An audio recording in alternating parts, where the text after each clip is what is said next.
In this video, I'm going to be showing you how I typically manage my surface mount components that come on cut tapes when I'm doing manual printed circuit board assembly. I'm going to be illustrating this by making up what I call a part sheet for a little LED flasher board that I typically use in one of my classes as an exercise for students to learn how to use KiCad and learn how to do surface mount assembly. So we're going to start out with an interactive HTML BOM that's generated by a third-party plugin in KiCad, and I don't happen to have that installed in this installation of KiCad 6 that I'm using. And so I'm going to first show you how to install it, and then we're going to use it to generate a part sheet. So first thing we do is we click on this plugin in Content Manager, and it's the first plugin that happens to come up. We just click on Install, Apply Changes, and it's all installed. Now we're going to close this down, and we're going to bring up the layout of the flasher. So this is the little print circuit board, and this little tool up here is the interactive HTML BOM generator. And so we click on this, and that brings up this dialog. And we can do various things like determine which components we'd like to include in our HTML BOM and what order they're going to appear in. The default order is just fine. For our purposes here, I'm going to click on Generate BOM, and that's going to generate this single HTML page for this project. And we can do various things. And the best thing about this is that as we mouse over the row in the table that corresponds to a certain kind of component, it shows us on the right-hand side here, it highlights that component's footprints, so we can quickly find on our board all the instances of that particular component. We can do some various things up here to change how this is appearing. We can show both the front and the back. We can show just the back. We can show just the front. We can change the orientation of the arrangement of these things. This is the way I typically like to have it with the table of parts over here and the front of the board showing over here. And so what we're going to do with this is we're going to basically copy this table, the contents of this table, let's say up to here, into a Google Sheet. So we're going to copy this and then paste it on, starting at the second row. I could just use Control V, apparently. And what we're going to do is get rid of this 10th row, because I don't need that. And we're going to put some column headings here. This is the item, reference, value. Don't care about the footprint, and the quantity. So now I'm going to basically delete these columns. Delete columns B and C. We'll delete the footprint column and adjust the width of these columns to match contents. I'm going to make the first row here bold, and then do that.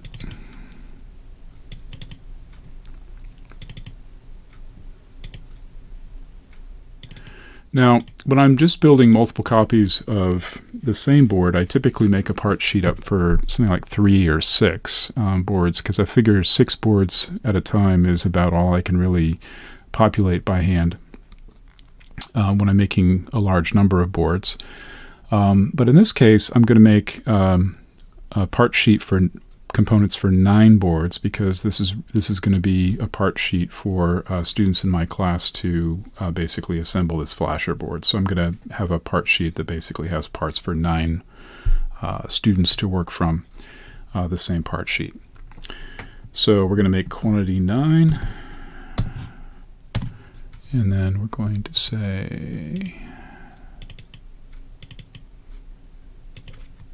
equals 9 times this value. We'll take the autofill. Now it so happens that all of the components on this board are either quantity 1 or 2, which is very convenient. And what we're going to do with this spreadsheet is we're going to adjust the row height to match the width of the tapes that the cut tapes are in, and we're going to match the column widths here in these to match the number of components that we're going to need in our cut tape.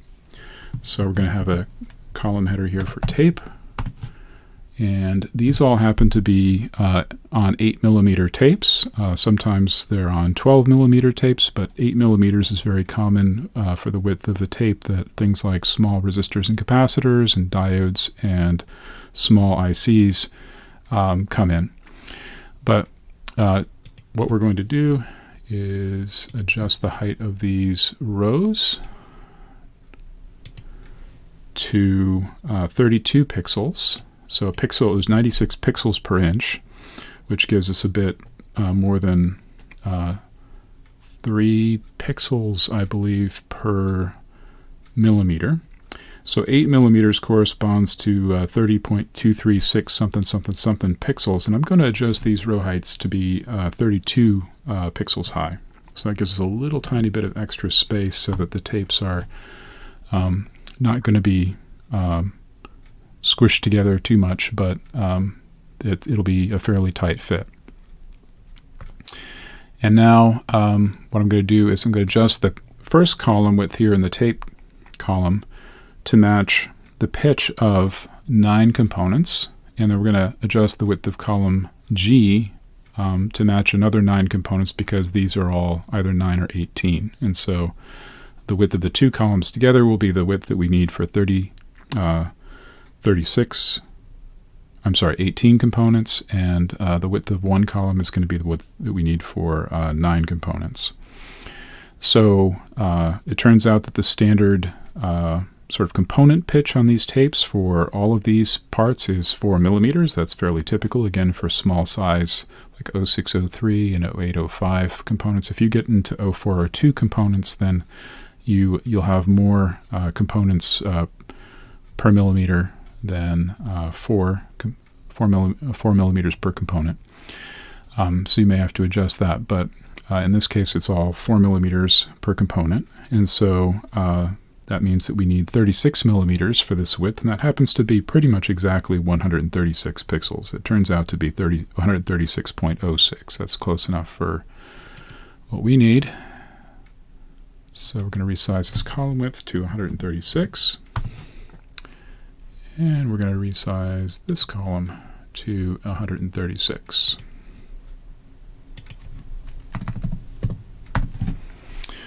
And now I like to have, I don't know, some borders. So we're going to make these all have a top border and a bottom border. I'm going to make these all have a right border. These are all going to have a bottom border. These are all going to have a left border. And we'll make these all have a right border. And now what I like to do is I like to change the background color of these cells to something like, I don't know, light yellow.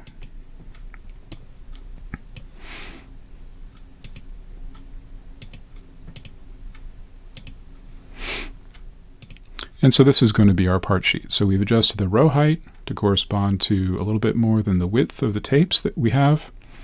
And then we adjusted the width of this segment to match basically the width of the tape, or the length of the tape we're going to need to cut. And then we're going to basically print this out on 110-pound paper, cardstock, with a laser printer. And we're going to use some sort of adhesive to basically adhere the cut tapes right down to this piece of cardstock. And so I'll show you how that goes. First of all, we're going to print this to a PDF file. Let's do portrait. And next. And then we're going to, let's call this flasher part sheet.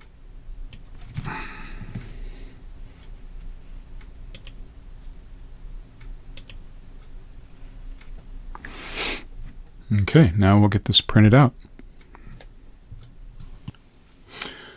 Okay, we've got our part sheet here printed out on 110-pound cardstock, and since it takes less than a half a page, I just cut the page in half. And I've got here my pile of cut tapes, and I've put them in the same order as they are listed here from the interactive HTML bill of materials. And what we're going to do is we're going to put some sort of adhesive on the sheet here and cut the appropriate length of the cut tape, which we can figure out by just measuring against the length or the width of the two columns here, this gray area. And when I do this, I typically use one of two different adhesive products. I found that this Scotch Extra Strength adhesive runner that people typically use for scrapbooking is actually really, really nice for this application. First of all, the tape is 8 millimeters wide, which corresponds precisely to the width of many cut tapes. And the really nice thing about this is that you don't have to cut it to length. You basically just run it along the sheet here, and you're done. Whereas something like this, which I also occasionally will use, this is like a 1/4-inch double sticky tape. This is similar to like a 1/4-inch hem tape that people use for sewing. I think this particular tape is used more in crafting. But when you're using this sort of thing, you have to actually, peel the tape off the roll and then measure it to length, and then you have to stick it down, and then you have to peel off this adhesive backing here, and that's kind of a painful process. It winds up taking extra time.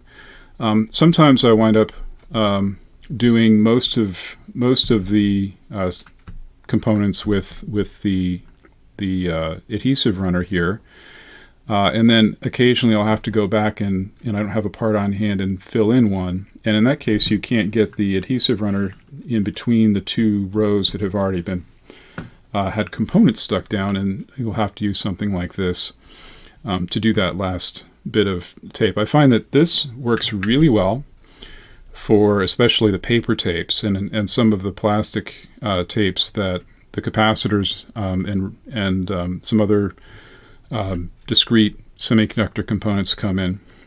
But I found for some of the ICs that are a little bit larger, I usually have to resort to this tape, which is a little bit more sticky. One word about adhesive runners. I tried a number of different ones, and you really need the extra strength permanent adhesive. And I would recommend this particular one because I found it works really well. You may have to try some different ones if you can't get your hands on the Scotch Extra Strength, but this is the one which I've settled on and use. So the way that this works is we basically just start the tape and run it along here, and then go down to the next row and do the same thing. Occasionally it won't start exactly where you'd like it to, and occasionally gets gunked up, but once you get the hang of it, it actually goes pretty quickly.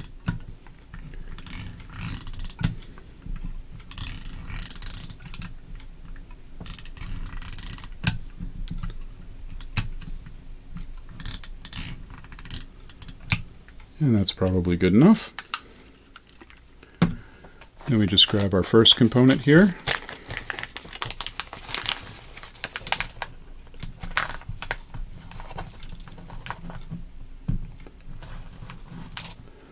Measure the length. Clip it with some flush cutters.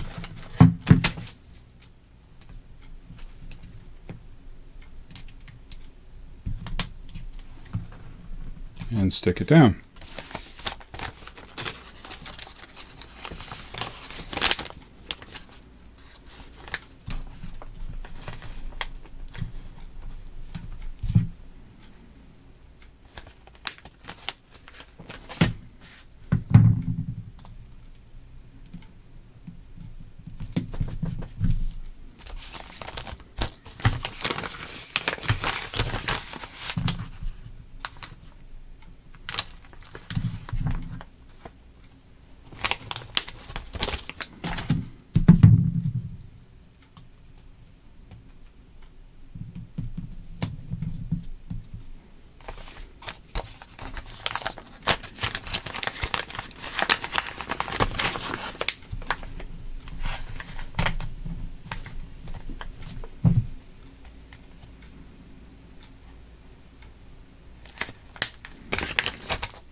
Looks like I have just enough of these.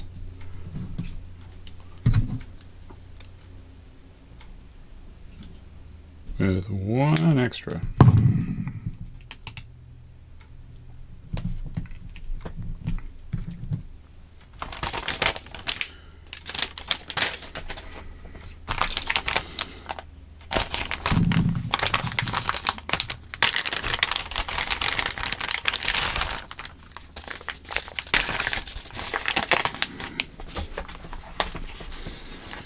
These are SOT 23 packages, so they're a little harder to cut with the flush cutters. So I'll use a pair of scissors on my multi-tool here.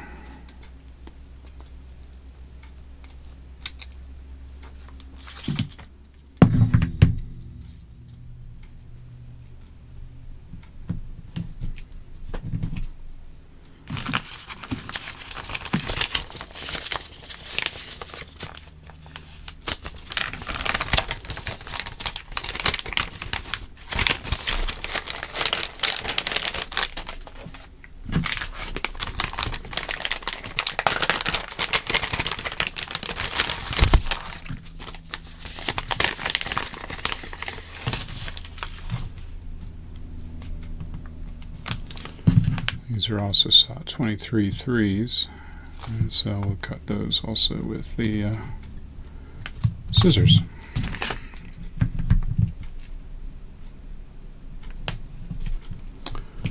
And there's our part sheet.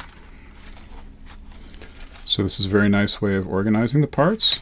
The real advantage of using the interactive HTML bill of materials as the basis for